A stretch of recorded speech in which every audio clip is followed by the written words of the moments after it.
একদিন রাস্তায় চলতে গিয়ে দেখেছিলাম ফজর নামাজের পর যে কোন একটা গাড়ি সম্ভবত একটা কুকুরের বাচ্চাকে মেরে দিয়ে চলে গেছে।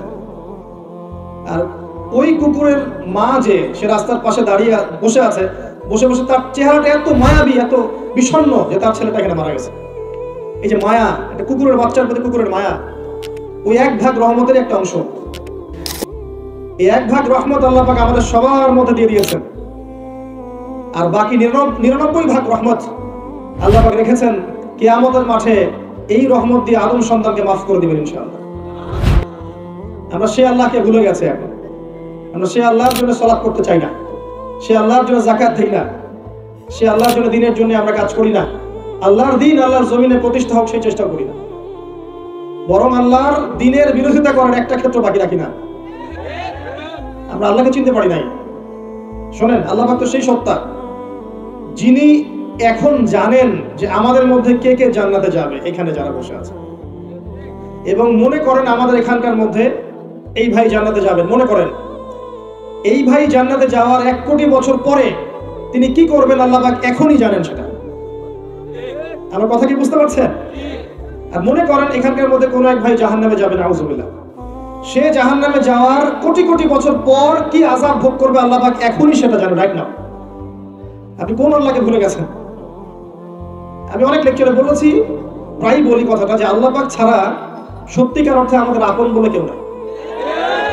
আমাদের উপরের মহলে, নিচের মহলে, পরিবারে, সমাজে, আত্মীয় স্বজন, স্ত্রী সন্তান অনেকে আছে, সত্যিকার অর্থে আল্লাহর মতো আপন আমাদের কেউ নাই।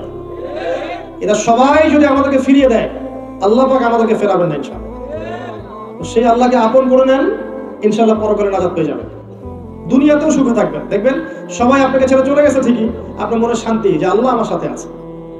সবাই আপনাকে ভুল বুঝছে, দেখবেন আল্লাহ আপনাকে প্রশান্তি দিবেন যে আমি তোমার সাথে আছি, কোনো চিন্তা না। যাই হোক, আল্লাহ পাক ওই নূরের ফেরেশতাদের সামনে মাটির আদমের সামনে নূরের ফেরেশতাদেরকে সিজদা করালেন। এখান থেকে আমাদের সম্মানটা বুঝতে পারছেন? কিসের কারণে সম্মানটা পেলাম? ফিজিক্যাল গঠনের কারণে? কিসের কারণে বলেন তো? জ্ঞানের কারণে। আল্লাহ বলেছেন সূরা আলাকের মধ্যে, আল্লামাল ইনসান মা লাম ইয়ালাম, আমি সেই জ্ঞান শিক্ষা দিয়েছি যে জ্ঞান মানুষ জানতো না। আমরা সৃষ্টিগতভাবে জ্ঞানী ছিলাম না, আল্লাহ তার জ্ঞান থেকে আমাদেরকে জ্ঞান দিয়েছেন, এবং বাই ডিএনএ এই জ্ঞানটা আমাদের মধ্যে ছড়িয়ে পড়েছে। এখন আদম আলাইহিস সালামকে বলা হলো জান্নাতে থাকো, তার সঙ্গীর প্রয়োজন ছিল। আল্লাহ পাক আদম থেকেই হাওয়াকে সৃষ্টি করলেন আলাইহিস সালাম। একটা শর্ত দিয়ে দিলেন। শর্তটা কি ছিল? ওয়ালা তাকরাবু হাযিহিশ শাজারা, এই গাছের কাছেও যাবে না। যেমন আল্লাহ অন্য সূরায় বলেছেন না, ওয়ালা তাকরাবু জিনা, জিনার ধার কাছেও যাবে না। একই রকম কথা, কিন্তু একই রকম, জিনার ধার কাছেও যাবে না, করবে না এমন না, ধার কাছেও যাবে না, এই গাছের কাছেও যাবে না।